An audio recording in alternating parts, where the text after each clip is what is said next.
Baik ibu-ibu, kita lanjutkan ke flip chart, di mana di dalam flip chart ini berisi ada 5 hal yang harus kita pertimbangkan sebelum kita meminjam. Yang pertama yaitu untuk apakah kita meminjam. Jadi di sini keterangannya sebaiknya hanya untuk memenuhi kebutuhan, bukan keinginan atau untuk kegiatan produktif. Ibu-ibu di sini ada yang pernah meminjam? Pernah. Ya, Ibu Eli, untuk apa Bu ketika Ibu meminjam itu? Untuk membayar anak sekolah. Oke, baik, nggak apa-apa ya Bu ya. Jadi di sini berarti kalau untuk membayar anak sekolah ini termasuk kegiatan produktif ya Bu ya. Jadi nggak apa-apa kalau misalkan memang itu benar-benar diperlukan untuk kita meminjam. Selanjutnya yaitu apakah ada cara lain yang bisa dilakukan sebelum berhutang. Di sini keterangannya, jika ada gunakan tabungan atau aset terlebih dahulu. Ini di sini Bu, kenapa kita disarankan untuk menabung ya Bu ya. Jadi ya ini fungsinya ketika kita butuh uang ataupun ada hal-hal yang mendadak yang perlu kita butuhkan. Ketika kita punya tabungan, kita udah nggak pusing, kita nggak perlu meminjam ya Bu ya. Ataupun kita punya aset misalkan seperti perhiasan ya Bu ya, itu bisa kita jual dulu gitu, jadi kita nggak perlu berhutang. Baik, selanjutnya seberapa besar kita perlu meminjam. Di sini keterangannya, sesuaikan jumlah pinjaman dengan kemampuan kita untuk membayarnya, hitunglah berdasarkan jumlah pendapatan kita. Jadi di sini kita harus menyesuaikan ya Bu ya, jumlah pinjaman kita itu jangan sampai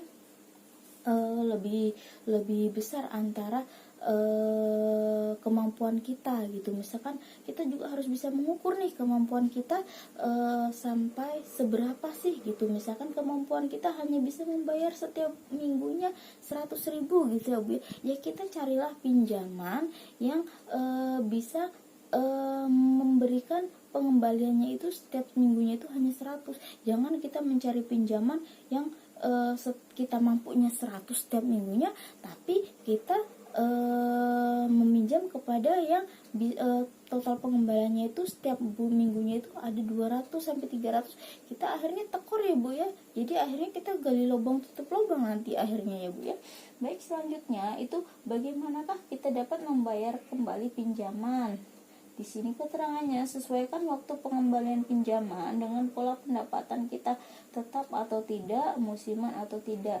Jadi ketika kita meminjam itu kita harus menyesuaikan waktunya. Jadi kita harus tahu nih suami kita pendapatannya harian, bulanan, atau mingguan gitu ya Bu ya.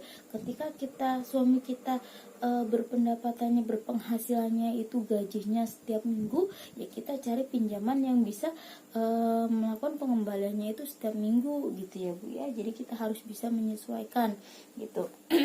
Terus yang terakhir yaitu kemanakah kita dapat meminjam. Bandingkan tempat-tempat meminjam yang ada, carilah tempat meminjam dengan total pengembalian yang paling murah. Jadi kita kan punya tuh Bu sumber-sumber untuk meminjam, misalkan saudara, bank, terusan misalkan dengan koperasi dan hal-hal. Kita harus bisa membandingkan manakah yang paling terkecil pengembaliannya dan yang enggak menyusahkan kita, yang enggak memberatkan kita itu.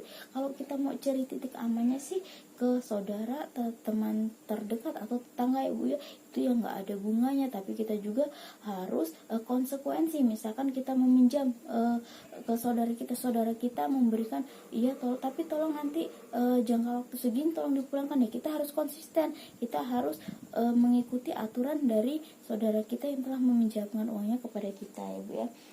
Baik ibu-ibu, selanjutnya kita buka buku pintar kita ya Bu ya. Buku pintar kita di halaman 56. Ayo tolong dibuka ibu-ibu. Baik, sudah dibuka semua buku pintarnya. Baik, di situ ada lembar cerita 2A tentang menghitung mahal murahnya hutang. Nah, tolong ibu-ibu, adakah yang mau membantu saya untuk membacakan di paragraf pertama ini? Iya Ibu Yuli? Oke, ya silahkan.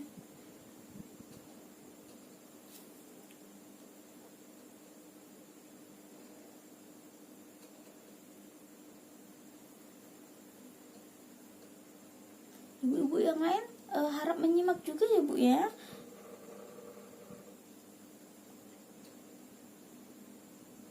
Baik, terima kasih Ibu Yuli. Nah, selanjutnya akan kita bahas ya Bu ya, apa yang tadi telah dibacakan oleh Ibu Yuli. Jadi saya ingin bertanya, apakah Ibu Lili boleh mengambil pinjaman?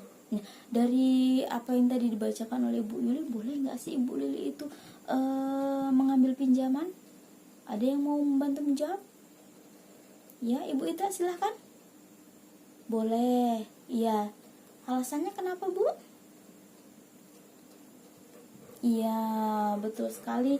Kasih tepuk hebat buat Ibu Ita. Hebat, hebat. Hebat, hebat. Hebat. Baik, benar sekali apa yang dikatakan oleh Ibu Ita, bahwa Ibu Lili boleh meminjam kok. Kenapa? Karena akan digunakan untuk kebutuhan, yaitu bayar biaya rumah sakit Agus ya Bu ya. Jadi